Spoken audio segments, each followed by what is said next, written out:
Welcome to our live edition of Pittsburgh Sportsline in the BPTV studios. Thanks for watching us. I'm Al Levine, the Talking Machine. Chip Hayner's here. Smoking Jim Frazier was in a bad car accident a couple weeks ago. I have heard no further reports on if he has broken bones, concussion, or anything, but he's not coming in. I've asked him every day for the last week. I got a couple comments. How's the AB trade? Go Pens. And thanks, buddy, for the prayers. So that's what I know about him. Well, maybe we ought to, entice him, like hang a piece of pizza off a string in front of his hospital bed. Maybe he'll roll that thing on in. Well, no, I think he's at home. I got the good inside word he's at home. But other than that, I have no idea what injuries he had or what kind of shape he's in or how he's doing. He's just a very private individual. Ran into a couple of his friends last night, and I said, you know him for 20-some years. Has he always been this way? Yes. And they certainly did fill in all the blanks, didn't they? That's the answer I got. Yes. So that's where we are with Smoking Jim Frazier. If you could send some prayers to him, I believe in the power of prayers. I've been praying every day for him, and hopefully it will get better, and it will be back on our show. We shall see. Other than that, thanks for watching us on Comcast 7, only in Bethel Park. Thanks for watching us on Verizon 32 in Bethel Park and all the way from Nemacolin to Cranberry, Wexford, and all points in between. Thanks, Devin Shea, on the camera. I appreciate that. And thanks for all the likes on Facebook. We're at 6,873 likes. And I have some promos today. The first one up is to honor Jimmy Cvetic. There was a 5 o'clock to 7 o'clock pre-memorial service at Monroeville. I was in God's country near Smoking Jim Frazier. I told him I was going. He said he couldn't make it.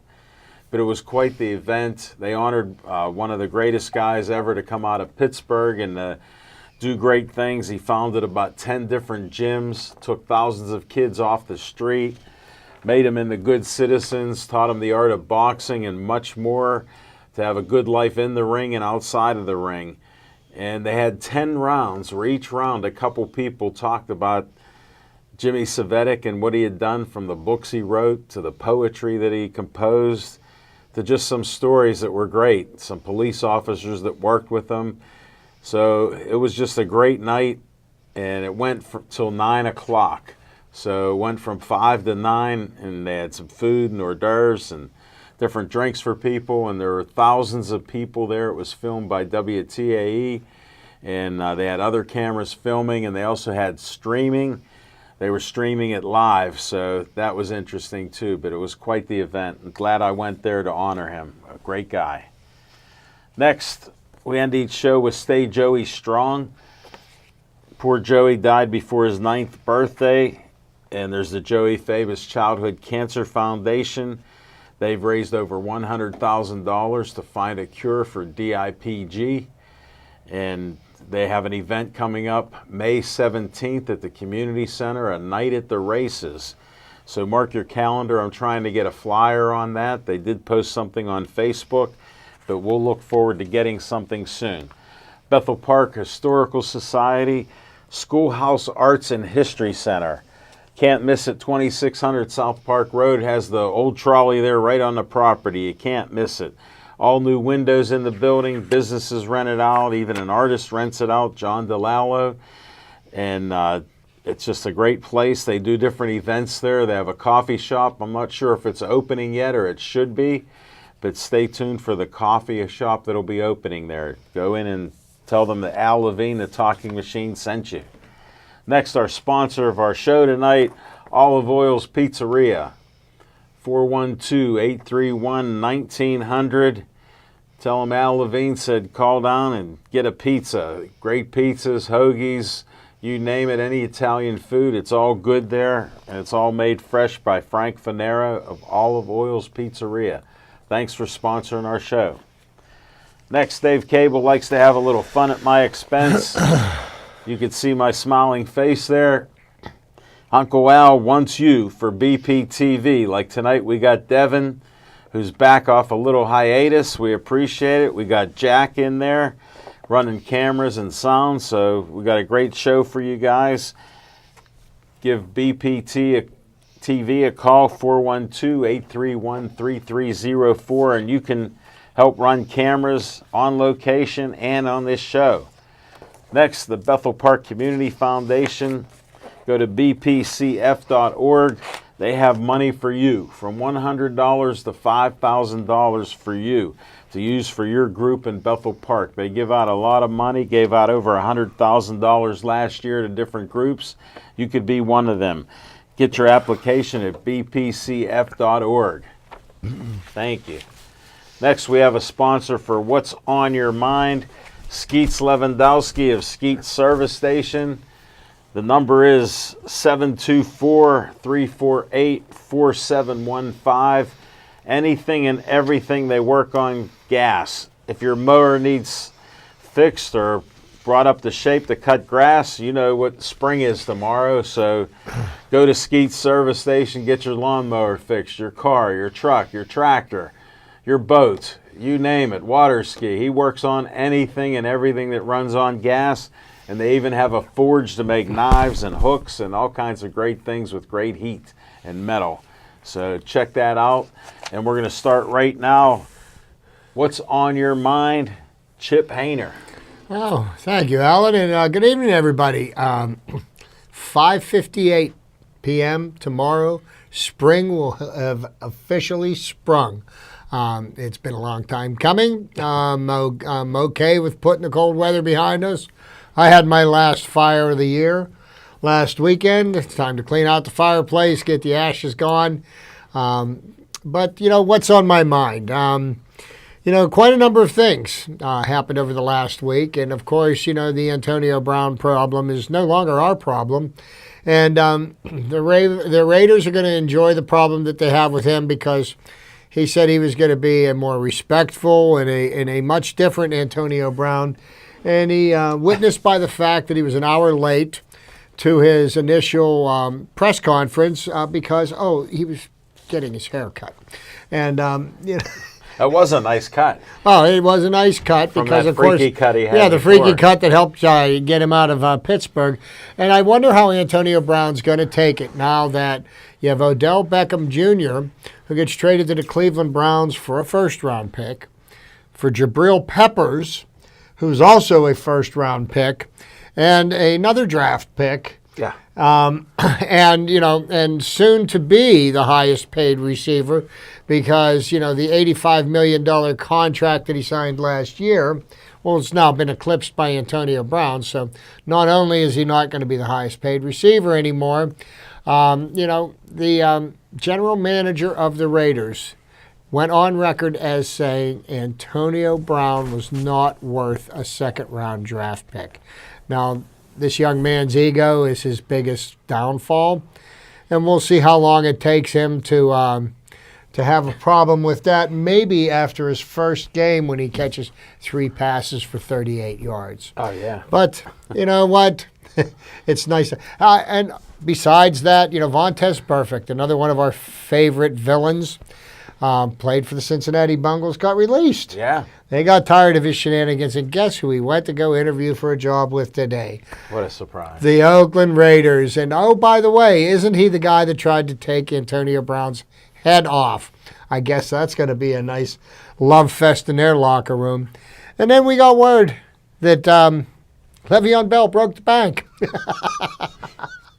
Turned down $70 million with the Steelers. $33 million guaranteed to sign a 4-year, $52.5 million contract with the New York Jets. But here's the kicker. Only the first 2 years of the contract are guaranteed, and only $25 million is guaranteed. So he really reaped a windfall. Now, $25 million, Alan and I and our children's children would be able to live off that for their lifetimes. Yeah. But, he'll be broke by the end of the 2 years is up. But, good for him. Problems that the Steelers don't have. But a lot of things going on in the football world. But spring coming on. We're about 2 weeks away from the Pirates opener. They open the season in Cincinnati. And Jameson Taillon will be on the bump for the first game of the season as our opener. April 1st, Pirates home opener against none less than the St. Louis Cardinals. Chris Archer will be on the bump for the Pirates in the home opener, and I'm very much looking forward to going to that game. A lot of good things going on right now. Looks like the Penguins may have gotten themselves to the point where looks like they're going to make the playoffs. They need to stay consistent. An important game being played tonight. They certainly need to get the 2 points for it. And I know Alan and I will go into more detail with the Penguins when we get to our Penguins segment. But there's just a lot of interesting things to be interested to be excited about here in Pittsburgh sports. So that's what's on my mind. Thank you, Chip Hayner. Appreciate that. What's on my mind is this is one of the favorite memories that I have of the NCAA tournament. My dad would win it a few times. He loved basketball. We'd have many phone calls. Did you see this game? Did you see that foul? Did you see this? He just loved basketball. I'd watch the games. I do each year. I like basketball, and this is the time of year I enjoy the games. And it's just going to be a great time. I know Smoking Jim Frazier said Zion shouldn't have played. Well, Duke ended up winning, and they're number one in the whole thing. And I normally don't like front runners or Duke, but I picked Duke this year because they got top 2 kids, and I think it could be their year. So we shall see what happens with the tournament. We'll have more information throughout the next week or two, and just stay tuned and enjoy the fun with basketball.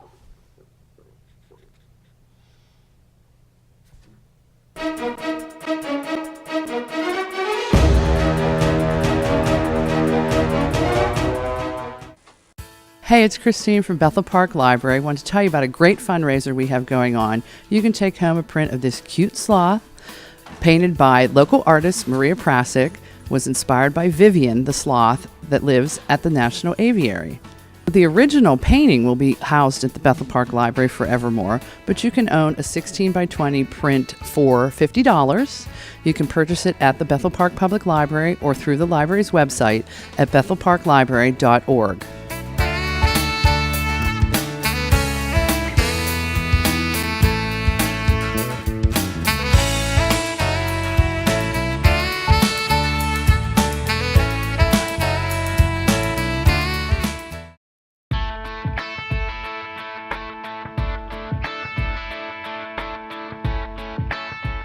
Hi, I'm Gary. I'm a recruiter for the 2020 census. And I want to talk about an opportunity that only comes along once every 10 years. It's a decennial census. And we're hiring hundreds of people. No testing involved, no resumes. To apply for these jobs, the website is 2020census.gov/jobs. It's great pay, flexible hours. The hours are great. You can work morning, evening, afternoons, whatever suits your schedule. And it's weekly pay, which is a great thing. And also there's paid training, and also we pay from the time you leave the house to the time you get home, along with mileage. Apply right now. Thank you so much. Again, 2020census.gov/jobs. Thank you for your time. I brought out a show on the radio about 5 or 6 years ago to try to share a lot of the information that I run across on a weekly basis with clients, and to share those experiences and the knowledge gained from other people's either mistakes or the correct decisions they've made and their successes, and to try to share that with the community so more people could benefit. So we came over and met Dave, and it was real easy. He said, there you go, are you ready? We're very lucky to have this and the resources over here, where it would be quite expensive to try to produce a show like this elsewhere. Bethel Park TV is offering it to all of us. I hope this grows a lot, and I hope a lot more people do take advantage of this.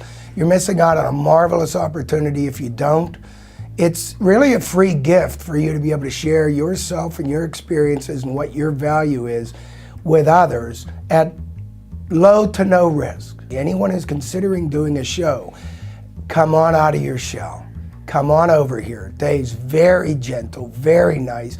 He'll help guide you through this. If you make mistakes, He'll edit it out and record it over, so don't worry about saying something wrong. Just come over and share what you have with others. Just be yourself, come over here and let other people see who you are, why you're here, and who you're trying to help and what you're trying to say. It is that easy.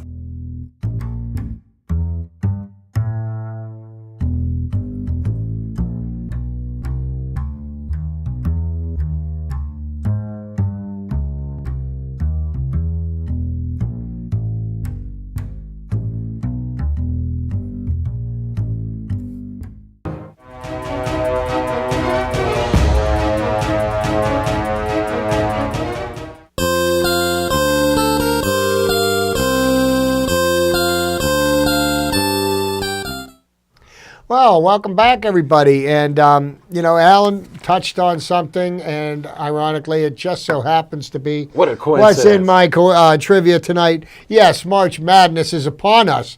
The first of 4 play-in games happen tonight. There's 2 play-in games tonight, and there's 2 play-in games tomorrow. And I know Belmont's playing in one of them tonight. And I'm not even sure. at a loss for the other participant. Maybe my trusty phone will help me out here. We get into my Bleacher Report. But give you a little history of the NCAA Division I men's basketball tournament. Okay, Temple and Bethel and FDU and whatever PV stands for. There is a game going on right now, and they're both going to be number 16 seeds. So the first of the 2 play-in games has already started. Excellent. Thanks. Okay, the NCAA basketball tournament first originated in 1939. The number of teams in the tournament has been raised to 68. It's a 64-team tournament. I don't know why they went to 68, but they have 4 play-in games, and the winner of those get to be the sacrificial lamb for some number 1 seed. However, last year, for the first time in tournament history, a number 16 seed did beat a number 1 seed. So that has happened. So quick rundown of the tournament and some facts about it. The NCAA Division I men's basketball tournament, also branded as March Madness, is a single elimination tournament played each spring in the United States, currently featuring 68 college basketball teams from Division I level of the NCAA to determine the national championship. The tournament was created in 1939 by the National Association of Basketball Coaches and was the idea of Ohio State coach Harold Olson. Played mostly during March, it has become one of the most famous annual sporting events in the United States.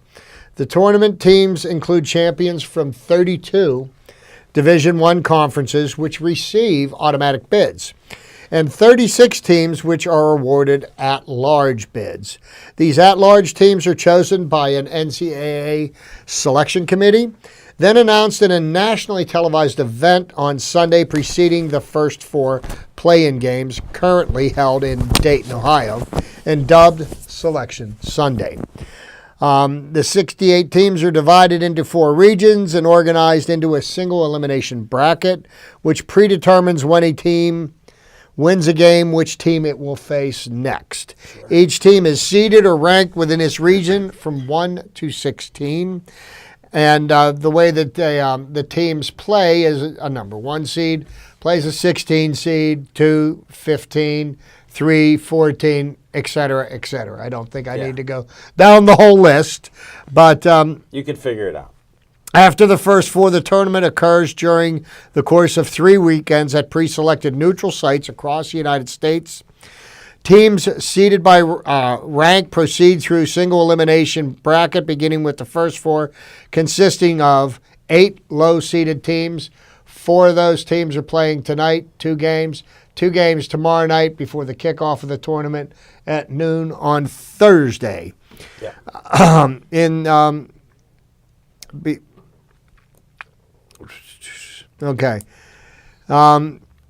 Before the first round begins, a first round consisting of 64 teams playing in 32 games over the course of a week. The Sweet 16 comes next, followed by the Elite 8, rounds the next weekend respectively, and for the last weekend of the tournament, the Final Four. The Final Four is usually played during the first weekend of April. These 4 teams, one from each region, East, South, Midwest, and West, compete in a pre-selected location for the national championship. And if I am not correct in assuming, the national championship game will be played on All Fool's Day this year. Yeah. April Fool's. Fool's Day. Same as the Pirates home opener. Wow. Ah. A day to remember. The tournament has been at least partially televised since 1969. Currently, the games are available, a variety of different networks. We don't go. With 11 national titles, UCLA has the record for the most NCAA Division I basketball championships. John Wooden coached UCLA to 10 of its 11 titles. The University of Kentucky is second with 8. The University of North Carolina is third with 6. And Duke and Indiana University are tied for fourth with 5 titles each. The University of Connecticut is sixth with 4 titles. The University of Kansas and Villanova are tied for 7th with 3 titles. Since 1985, when the tournament was expanded to 64 teams, Duke has won 5 championships. North Carolina and Connecticut have each won 4. Kentucky and Villanova have 3. Kansas and Florida have 2. And the numerous teams have 1. We don't need to get into all those. But the interesting thing about the NCAA tournament, but it's back when the tournament first started in 1939, that the big basketball tournament was the NIT tournament. That was the big one that determined the national championship at that time. Now the NIT tournament is kind of the people that didn't make the top Second 60 class, yet, yeah. and it has earned itself the nickname of the not important tournament. So funny how things change over time. So we went through the at-large bids and the 68 teams, and just another kind of Pittsburgh tie-in here. If anybody was paying attention to the teams that made it, the teams that didn't, and the ones that didn't make it that are whining about it, good old TCU felt that they should have made it, but they were not selected as one of the 68 teams this year. And it's kind of nice to hear Jamie Dixon whining, wah, wah, wah. But maybe if he would do something different than what he did here in Pitt and start playing some higher caliber teams in his non-conference schedule instead of a bunch of cream puffs and padding his win record, maybe he might make a tournament or two, But got nobody to blame but himself. Okay.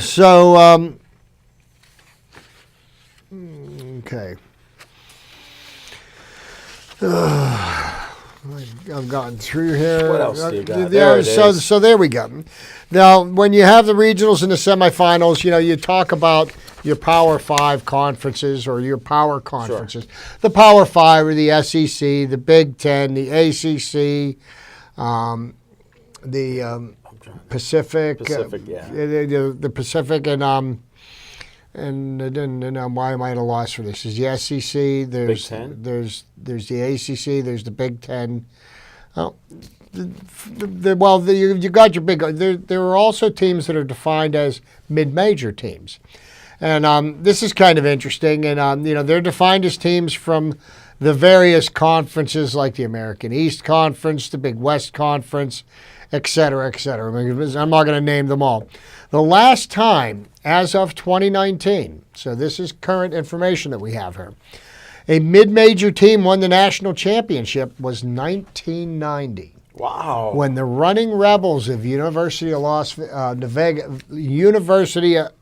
Las Vegas at Nevada won over Duke, since UNLV was a member of the Big West, and since 1999 has been a member of the Mountain West Conference. Wow. The Big West was not then considered a power conference, nor is the Mountain West today. However, during the tenure of UNLV's coach at the time, Jerry the Shark Tarkanian, the Running Rebels were widely viewed as a major program despite their conference affiliation. A situation similar to that of Gonzaga of the 2010s. And interestingly enough, Gonzaga is one of the top seeds in the tournament this year, and 3 other number 1 seeds all came from the ACC. Yeah. Virginia, North Carolina, and Duke. So will we have an ACC national champion? We'll find out. The last time, as of 2019, an independent mid-major team won the national championship was Al McGuire's Marquette Whoa, team I of remember that. 1977. They won 67-59 over North Carolina. However, at the time, a significant minority of NCAA Division I schools were still independents, with several of these, including Marquette, being traditional basketball powers. Marquette is now a member of the Big East. The last time, as of 2019, a mid-major from a small media market, defined as a market out of the top 25 television markets in the United States in 2019, won the national championship, was 1962. Wow. The University of Cincinnati with the Big O, Yeah. Oscar Robertson. Wow. Then in the, the Missouri Valley Conference, won 71-59 over Ohio State of the Big Ten, since Cincinnati's TV market is listed as 35th in the nation. However, there was much less division between major and mid-major conferences in 1962, and the Missouri Valley Conference was generally seen in that day as a major basketball conference. The last time the Final Four was composed, as of 2019, okay, of at least 75% of mid-major teams. That means 3 of the 4 teams. In other words, excluding all present-day conferences or their predecessors, was 1979, where Indiana State, then as of now, a Missouri Valley Conference, which had lost several of its most prominent programs, among them Cincinnati earlier in the decade, Penn, which was in the Ivy League, DePaul, an independent, participated in the Final Four, only to see Magic and Bird play in the NCAA championship that year, and Indiana State lost to Michigan State. And that's a rivalry that continued on into the NBA, and we entertained us throughout the 80s. Oh, yeah. Throughout the 80s. The last time, as of 2019, the Final Four has been composed of at least 50% mid-major teams. This one's a little more recent. Okay. Was 2011, when VCU, then of the Colonial Athletic Association, and Butler, then of the Horizon League, participated in the Final Four, only to see Butler lose to Connecticut. The 2 most recent Final Fours have involved a single mid-major, by the definition used here, the 2017-2018 tournaments, which Gonzaga and the sweetheart of last year's tournament, Loyola of Chicago, with the sister, the nun who was rooting for her Chicago team. Just to give you an idea how, it might seem that a lot of schools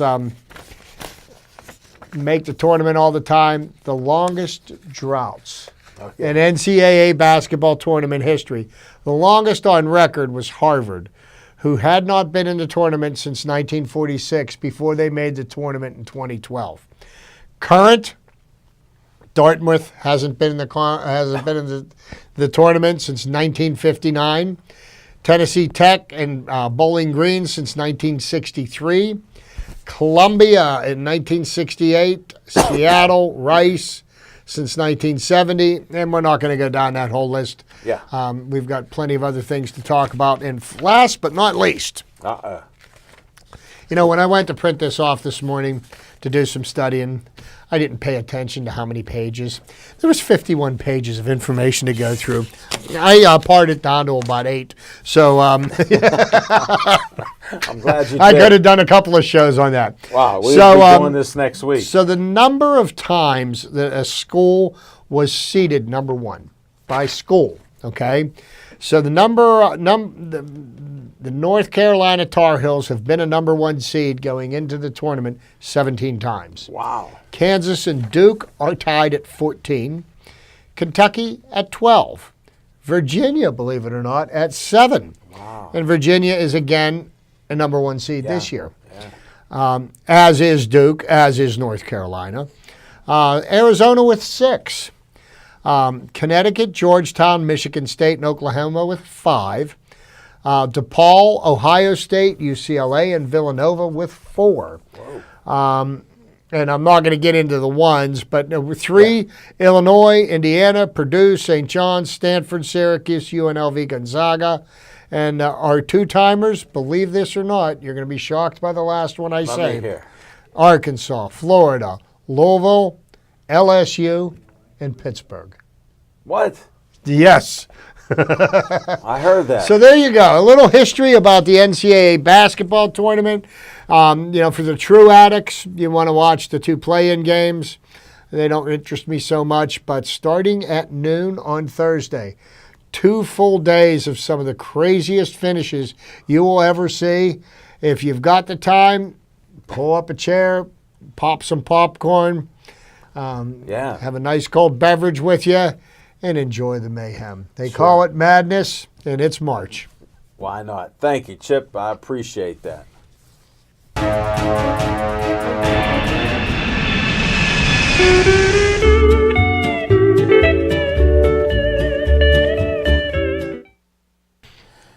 All right, on location. We'll be back at Olive Oil's Pizzeria, 930 Brookline Boulevard on April 8th. Hard to believe April's coming up, but it is. We'll be there. I got a football team, an arena football team coming in, the Pittsburgh Defenders. So check that out. I got other guests that we're trying to confirm, another 3-4 guests confirmed for that show. I think we have Jose Carabella, the Puerto Rican Prince, fighter, trainer out of Sharpsburg and Millville. He'll bring his champion boxer Colleen Davis in there, who just won the last time we were in Millville with the Golden Glove fights. So we'll have that. We got a few more guests coming. We'll have a great night. Last week, or when we were there, they had $5 pizzas again, so check it out. He always has great food and specials there for you to enjoy, and it's a great time. 7:30 to 8:30 on April 8th, Olive Oil's Pizzeria in Brookline. Check it out. We'll see you then, and we're going to come back. Don't change that dial. Penguins.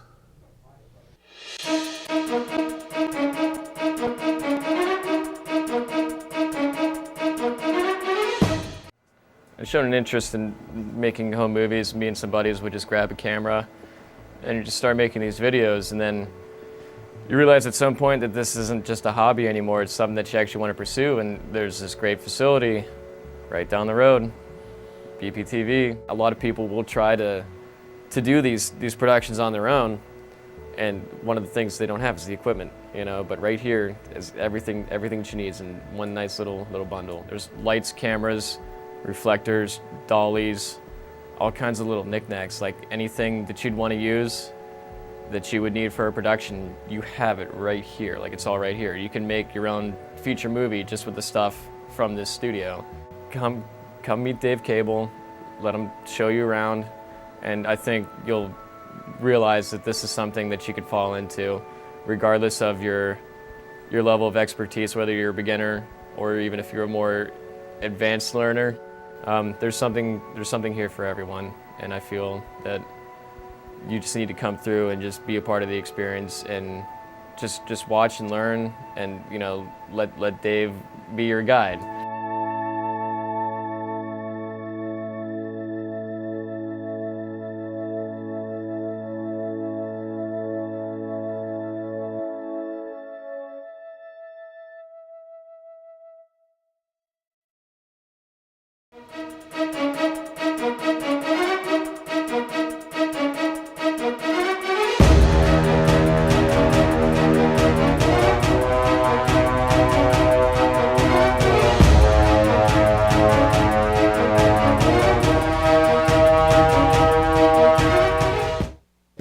Thanks for not changing that dial. We got some Penguin talk.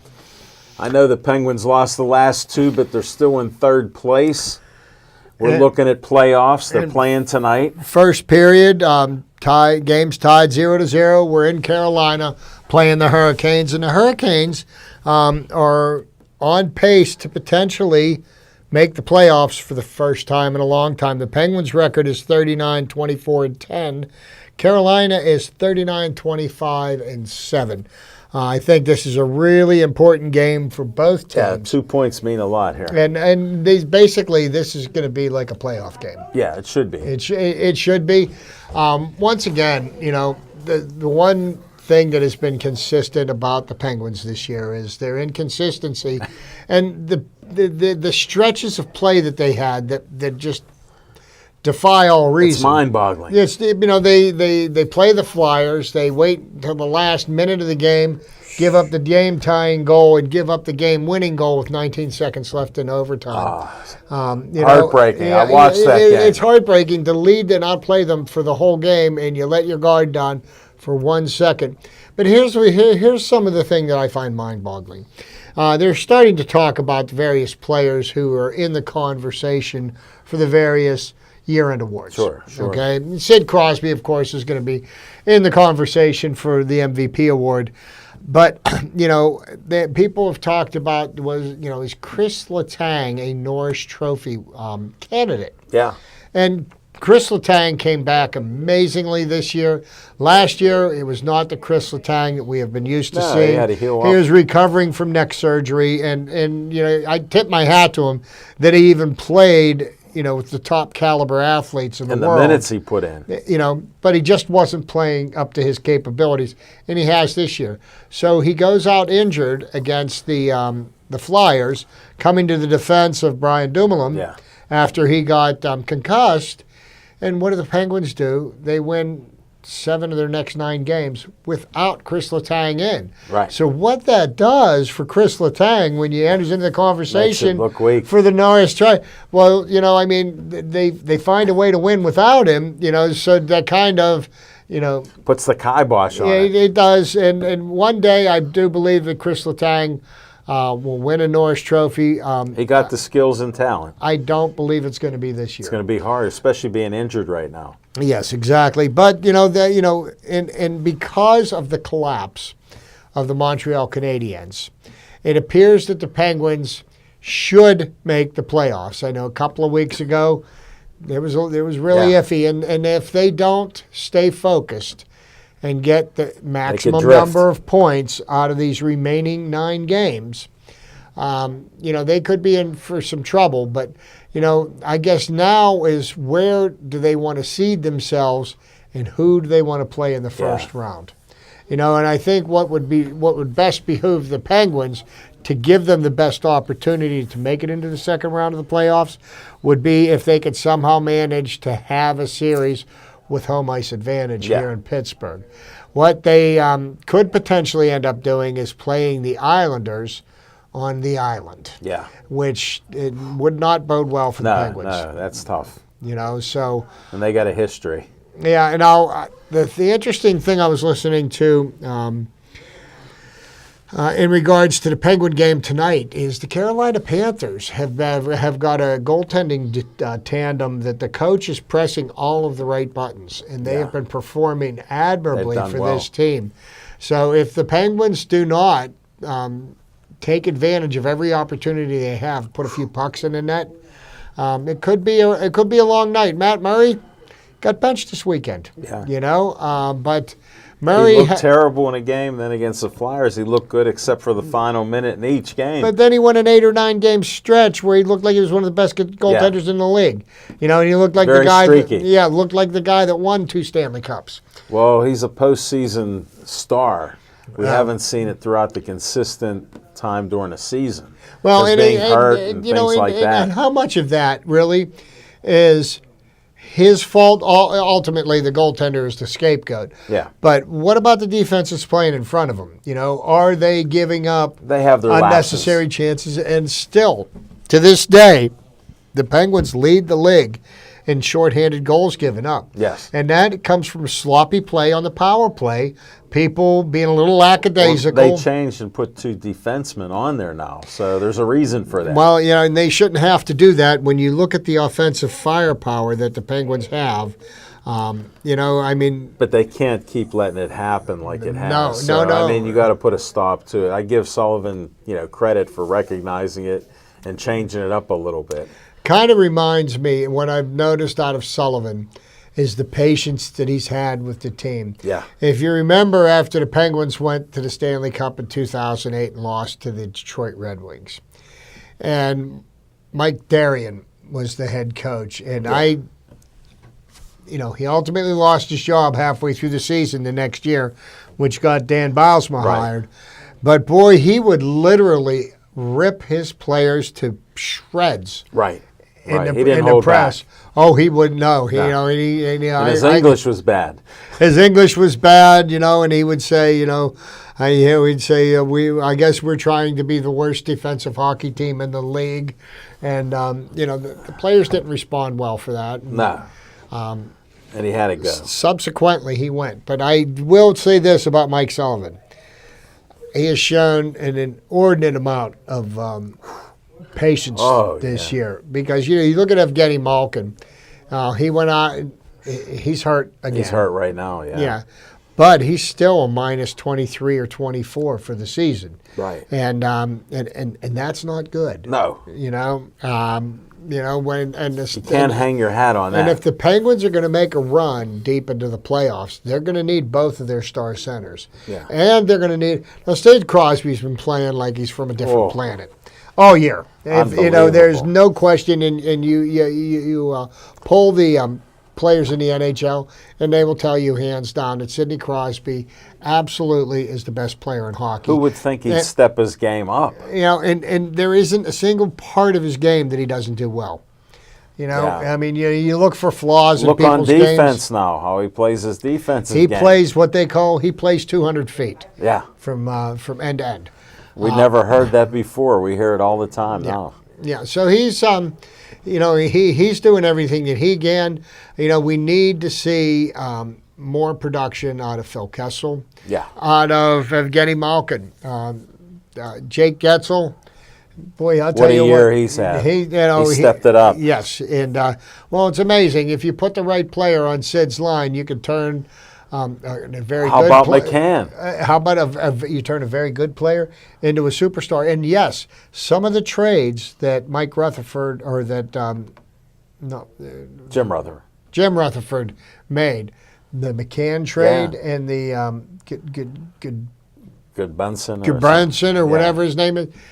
They have been great additions Yeah. and great assets can to play. this team. Yes, they can. McCann. And he made the McCann's team. really. He made the team younger. Yes, he did. He made him younger, and Andy. And we needed that. Andy's got that physical presence there. Yeah. Benson actually banged into Tom Wilson a couple of times last week, and in his NHL career, he's got 27 fights under his belt, and he will not take a not gonna backward back step down. Right. from anybody. And as much as you say, you got to get the goons out of hockey and all this and that. Well, you know what? You got to protect your stars. It's nice to have a tough guy. The NHL is not going to officiate that out of the game. No, they So haven't if they outlawed aren't, fighting, so- and why they? This is what I don't understand. You're gonna, say that you can't make the head the point of contact when you're doing a check with your shoulder, your knee, or whatever. But yet, when two guys are standing there wailing at each other's heads can with pound 'em. fists, that's okay. I mean, if you're going to protect people's craniums, you either do it all the time or not at all. Right. So it's kind of like, what are you looking It's for? that old time mentality that they just. Yes. It keeps cropping up. Yes. They can't help it. It's traditional and. It's just like the NFL, their greatest hits. They sell millions of those videos, and I know the NHL sold millions and millions of the greatest hockey fights ever. Oh yeah. You know? Yeah, definitely. So There's if money they in it. stop marketing that, then maybe There might be a change. they're not. They're not going to kill the goose that laid the golden egg, are they? No. But I'm rooting for the Pens. Good luck. Watch those Pens. Root them in. I think we can make it to the Cup this year. We'll see what happens. Well, you're more optimistic than I am, but They're we the shall only see. team I know that can get this switch here. We're Four- on. 4 minutes left in the first period. Score still nothing. They'll come in strong in the second period. Watch that second period. Yeah, well, that's not my problem.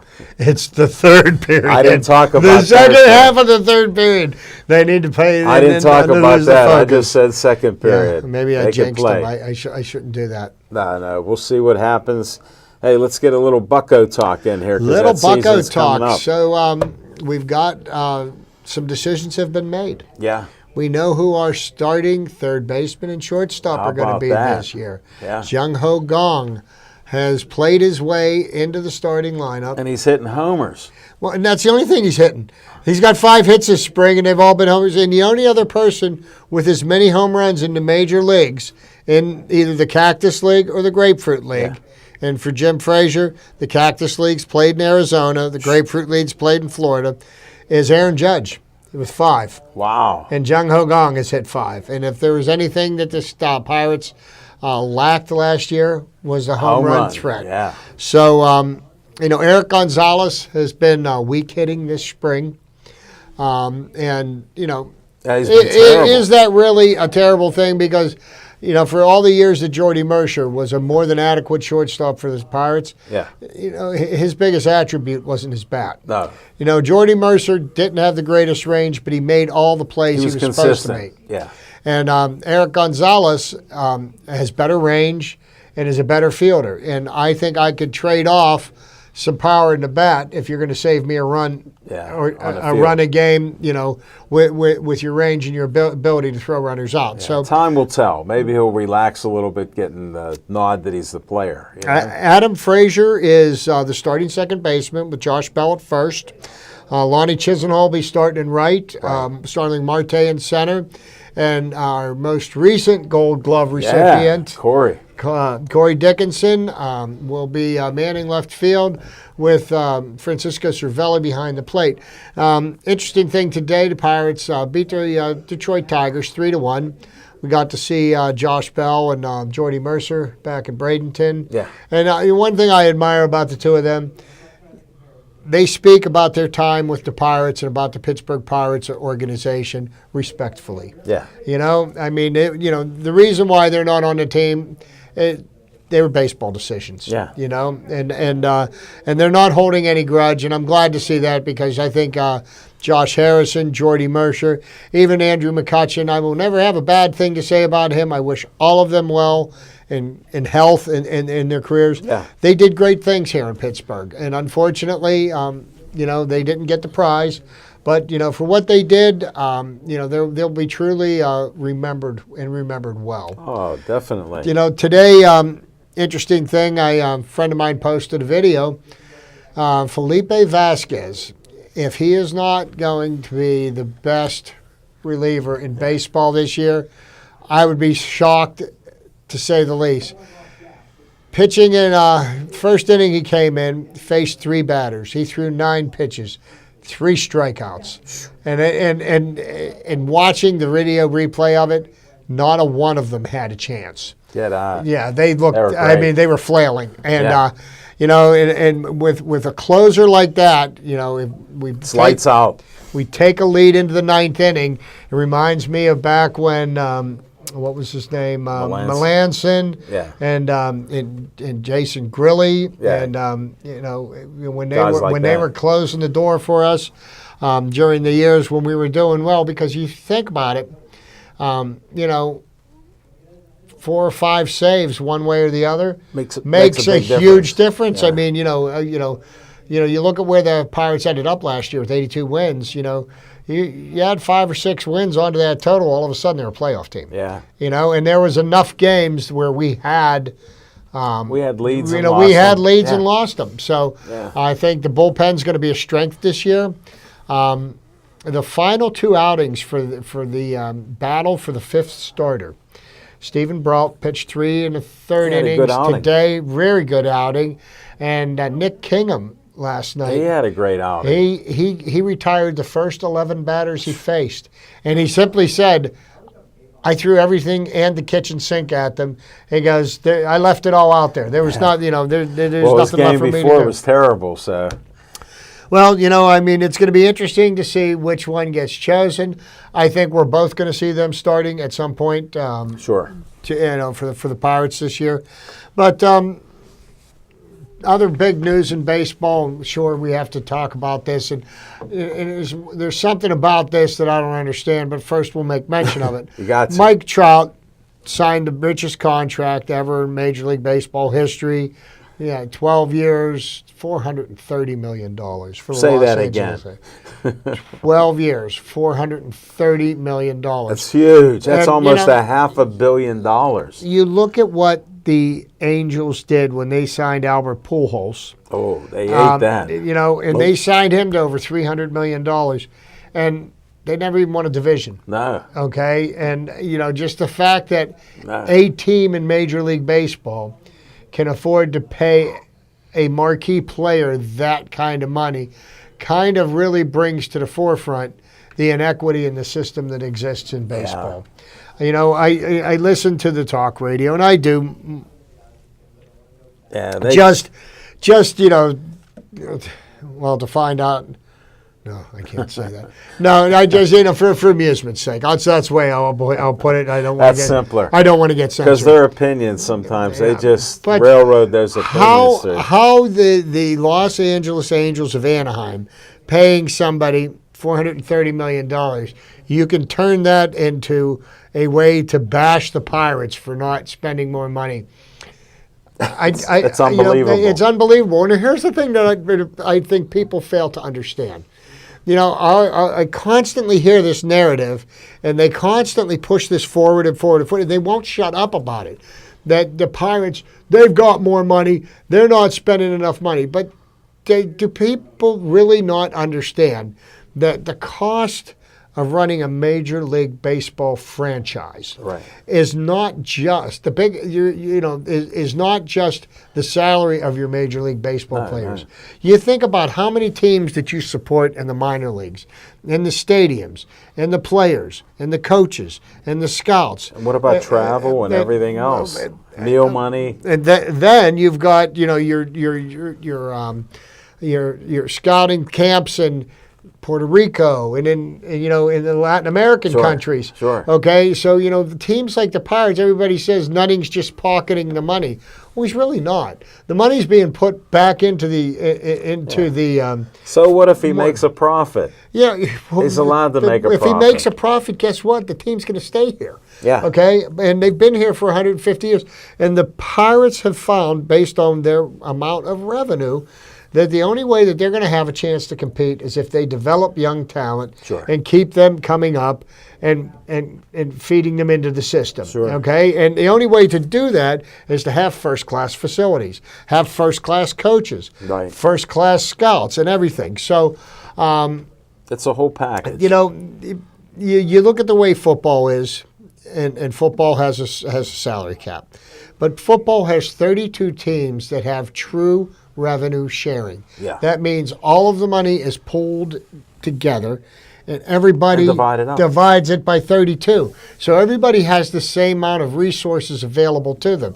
Now, if they are foolish and they squander their resources, they Yeah. don't draft, they don't scout properly, then you got teams that never make it to the playoffs, and they're never going to have a chance to win a championship. And at that point, whose fault is it? Yeah. It's not the owner's fault, it's the people that are running the franchise. Well, what you got in baseball is you have some teams that are just absolute cash cows. The Los Angeles Angels of Anaheim, the Dodgers, the Cubs, Thanks. the Phillies, the Yankees, the Red Sox. The Cubs, they're going to bring in more money than anybody else, and the owners of those teams don't want to share it. They say, "Oh, we have revenue sharing." Yeah, they've got revenue sharing. Here's what they do. On a small scale. Here, I made $500,000. Here, we'll give the Pirates $20. We're revenue sharing. That's really not an equitable system. Right. And until they have a system that do that, Well, they get a TV contract and they split up money among all of them. right. Well, when the Yankees have a $2 billion a year television contract, They don't touch and it. you look what the Cardinals did 2 years ago. They signed I believe a 15-year, A like monster deal. $2.5 or $3 billion contract for Yeah. their, and the Pirates just don't have that. No. No, so. Like Alan and I have said time and time again, I've never really I didn't measure my team or didn't root for my team based on the salaries of the players. No. I don't really care who the owner is. I want to root for the name players on on the the front of the field. jersey. I root for the name on the front of the jersey. The names on the back of the jerseys change, and they've done that. And the thing that taught me that when I was a young kid, watching the Steelers of the '70s, we all fell in love with that team. And we could recite the offense and defense by by name. And then what happened was guys got old. They retired. And so then you like, happened to everyone. so you came to the realization is that I'm rooting for the team, not the players.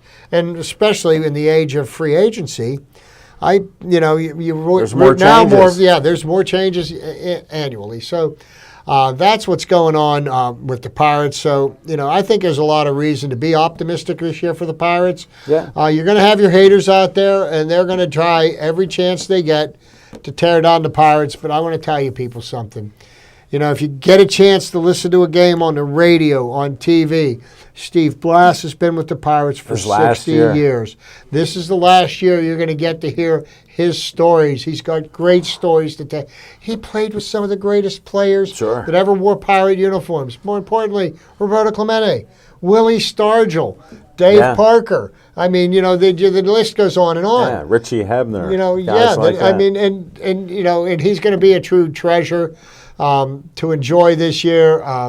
Glad that he spent 60 It'll be years fun, with the yeah. organization, and I wish him well in his retirement. But it's going to be great this year. I honestly, No, I got a truly good believe that. feeling about it. You got some good young players that are playing hard. They won 82 games. Let's build on that. Hey, How I about would that? rather see young players try and maybe come up a little short than established veterans that are overplayed not hustle out ground balls. Okay? I mean, Simple that's as just that. my humble opinion, but I mean, I can get behind a team of guys Yeah. that are trying to make their name as opposed to guys that are just cashing paychecks. So, No, it makes a big difference, and I like the game on the field. Show me an exciting game on the field with people Oh, yeah. trying. I'll Oh, yeah. watch that. and I mean, people, it's funny. Pittsburgh sports fans were so spoiled, and we hate the head coach of our football team, one of the most successful coaches in football. We hate the coach of our baseball team, and he's done nothing but turn the franchise around. Yeah. We haven't got to the point where we're hating on Mike Sullivan yet, but we're still living in the aura of the 2 back-to-back Cup Yeah, championships. 2 out of 3. But I mean, we hate the guy that's there. We always think that there's somebody around the corner that's going to do better. But right now, for all the coaches that you want to replace, I want one person to tell me who they think is going to do a better job. And I know what Jim is going to say. No, Mike McCarthy's not an option. No, he isn't. I miss Smoking Jim just for that, because he can push those buttons. But we're beyond that. We're about ready to end the show. We got about 40 seconds to go. Hope you enjoyed all the conversation here, from the NCAA to some Pirate talk, even a little Steeler talk, just a little bit. Got to get that out there.